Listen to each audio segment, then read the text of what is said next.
Speed Late Night continues for you now here on Newsroom Africa, channel 405. Kenya has completely lifted its latest COVID-19 lockdown, which was imposed last month. This allows for the reopening of bars, restaurants, religious services and schools. President Uhuru Kenyatta has cited a decrease in the rate of infection as the reason behind the decision. Let's find out more now from Kenyan journalist Terry Mzao, who joins us now live from the capital, Nairobi. Now, Terry, last week or so, or a week ago, we were having a conversation about a lockdown.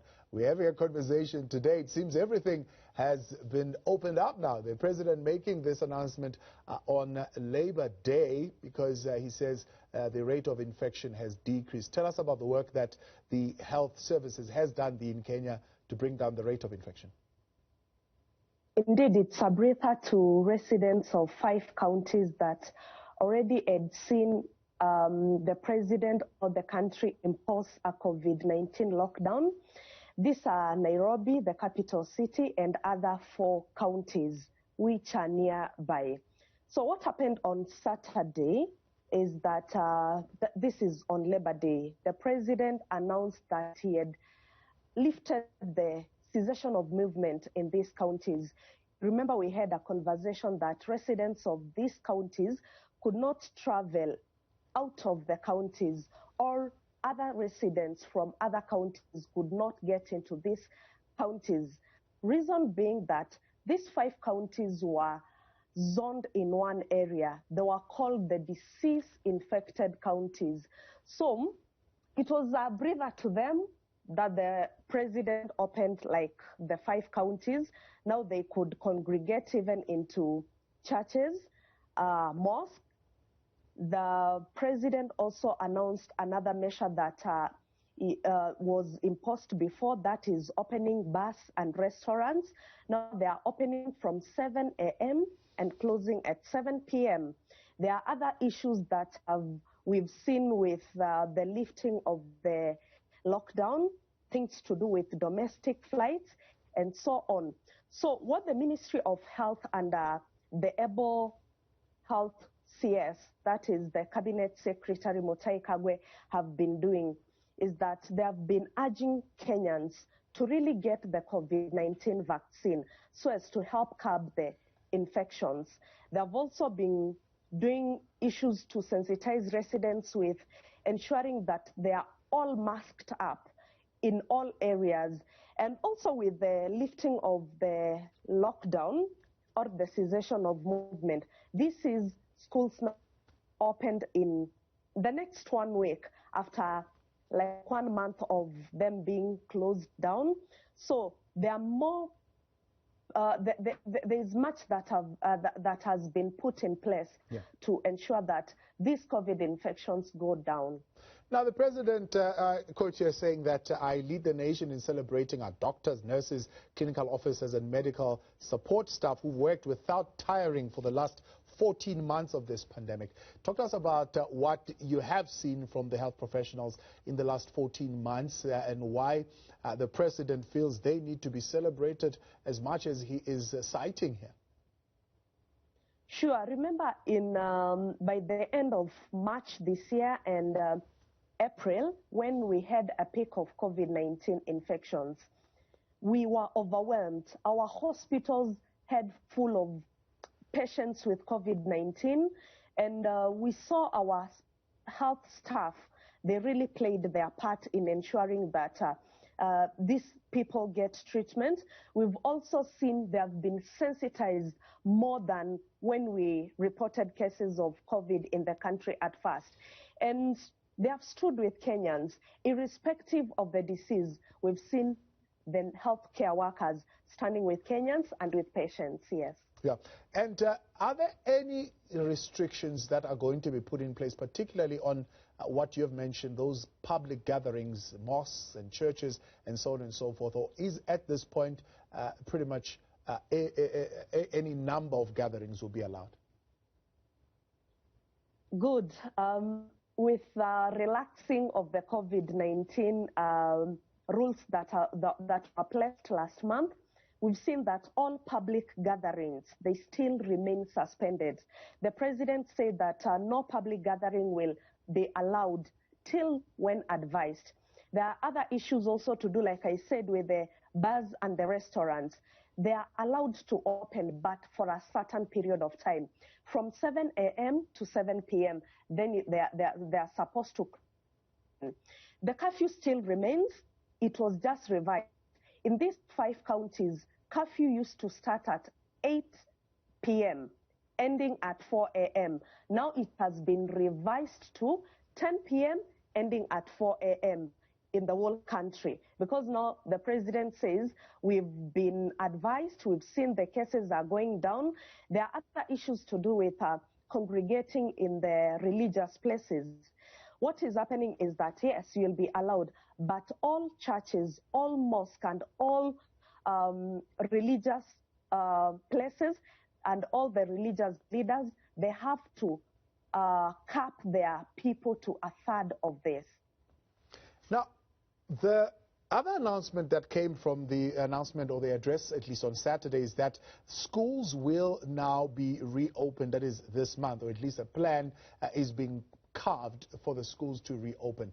Talk to me about what the impact has been on the education in Kenya since the lockdown, because schools pretty much have not been operating there.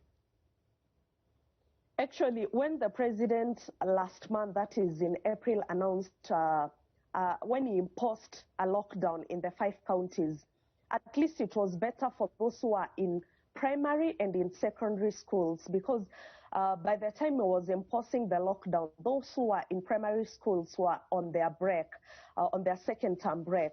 But for universities and higher education, higher institutions of learning, they were still continuing with their studies. So they were really affected by the lockdown and the cessation of movement in these counties, because now they had to plan themselves, move from where they were to maybe probably where their parents are.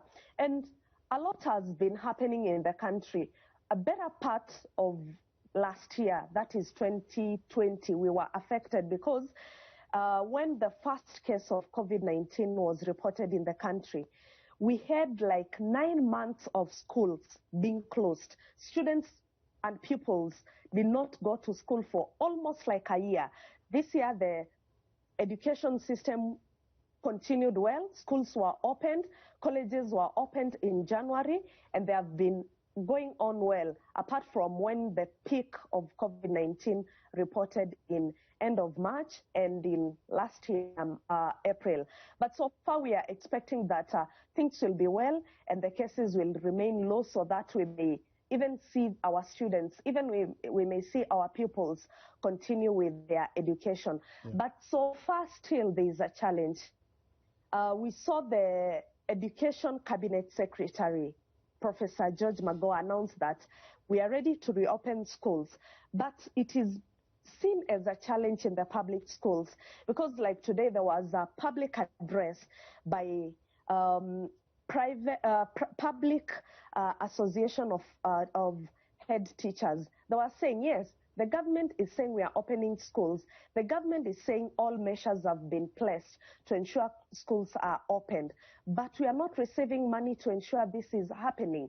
We don't have money for sanitizers. We don't have money for masks and other things. So it's a bit challenge into the public education system compared to the private education system. It was a decision, Terry, that was taken to, I suppose, balance out and flatten out the education system so that others don't have opportunity while others don't have opportunity to go and learn. But there are some who are saying instead of flattening out and balancing the equation, this has actually caused more inequality in the education system. What's the president's view on that? What is he saying about it? And what are those who are in opposition saying? The president of Kenya, Uhuru Kenyatta, has always maintained that his main aim is to ensure that all Kenyans are safe. All people living in Kenya, there are no deaths reported. And I remember in his early address this year, he said that it's better we recover a soul. It's better we prevent a soul than other things. The president was categorical in saying that it will be easier to recover a lost economy, but we can never recover a lost soul. So I think what the government is saying is that we can never continue opening schools while we have high cases of COVID infection in the country. And that's why you saw that he said, irrespective of whether your child is in the international system or in the local system, all schools remain closed. And I think this is a better decision that he did, so that we ensure there is equality. There is no child that feels that others are going to school, whereas others are disadvantaged. Yeah. Now, the impact of that was that there would be no intake of new students in 2021. Is there a plan for those who will not be coming in because obviously a whole year was cancelled? What is the plan for them? Sure. The government, after almost 1 year of schools remaining closed, the government, through the Ministry of Education, they came up with a system. They said that, yes, we have heard your cry, we have heard all that you're saying, all the stakeholders, because they were involved. And they said there's no child that is going to repeat a class. And no one will miss their education just because they had 1 year of staying out of school. So they brought a school calendar to ensure that this education system still continues as it was planned. As we are speaking, we're still under 2020 curriculum. They tried to adjust the calendar to fit so well, such that no student, no pupil misses their education or going to the next class, and there's no student who remains in the same class. As we are speaking, we are going next week, that is around 10th of this month, May. All pupils, all students are going to move to the third term, which is going to end after some while. Then in July, they proceed to the 2021 calendar. All right, all right. Terry, appreciate your time. Thank you very much for joining us. Terry Nzao, journalist there with Kenya's Baitu FM, talking to us there on the opening up, or slight opening up, that is, of the Kenyan economy as the president lifts some of the lockdown restrictions. All right, we look at what's making news here on the Newsfeed Late Night in the next hour. Do stay with us. The Newsfeed Late Night continues.